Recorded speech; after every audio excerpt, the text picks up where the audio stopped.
नमस्कार दोस्तों, स्वागत है आपका हमारे चैनल प्राची खटकड़ पर। दोस्तों, अगर आप अपनी जिंदगी में कुछ नया सीखने की चाहत रखते हैं तो इस चैनल को सब्सक्राइब करें। सुहागिन महिलाएं हो जाए सावधान, वरना आपके ये कर्म आपको बना सकते हैं कम आयु में ही विधवा।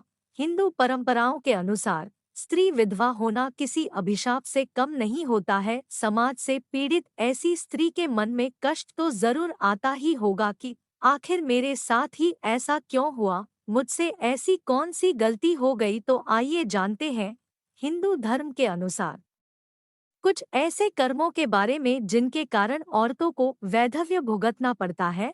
गरुड़ पुराण में स्त्री के विधवा होने के बारे में कई कारणों के बारे में बताया गया है, जिनके करने पर स्त्री को विधवा का जीवन व्यतीत करना पड़ सकता है। उन्हीं कारणों में से मुख्य 3 कारण हैं जिन्हें आज हम आपको बता रहे हैं। और अगर आप भी इन 3 कर्मों को करती हैं तो आप भी सावधान हो जाएं और अपने कर्मों में सुधार लाएं। गरुड़ पुराण की माने तो जो स्त्री अपने पति की लंबी आयु के लिए व्रत रखती है, जैसे कि करवा चौथ या कोई भी और व्रत, परंतु व्रत के विधि विधानों का सही से पालन नहीं करती है। यदि कोई स्त्री उपवास के समय कई बार भोजन करती है तो गरुड़ पुराण के अनुसार यह व्रत उसके पति की लंबी आयु को कम कर देता है। पत्नी घर पर अक्सर अकेली रहती है और घर की बागडोर भी पत्नी के ही हाथों में रहती है, और इसी कारण पत्नी का चोरी छिपे पति से धन और कुछ अन्य चीजों को छिपा लेना बहुत ही आसान हो जाता है। परंतु पत्नी का यह कृत्य उसके पति की मृत्यु का कारण बन सकता है।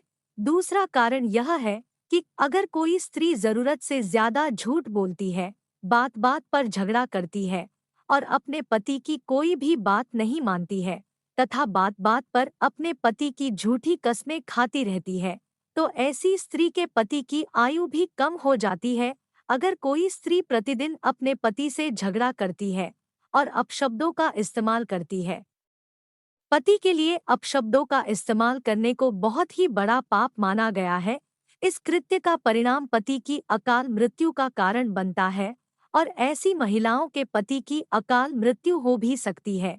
वहीं तीसरा कारण ये है कि यदि कोई स्त्री अपने पति की लंबी आयु के लिए व्रत तो रखती है, लेकिन साथ ही साथ अपने पति का अपमान भी करती है, तो उसके द्वारा रखा गया व्रत निष्क्रिय हो जाता है और उसका यही कृत्य उसे विधवा बना सकता है।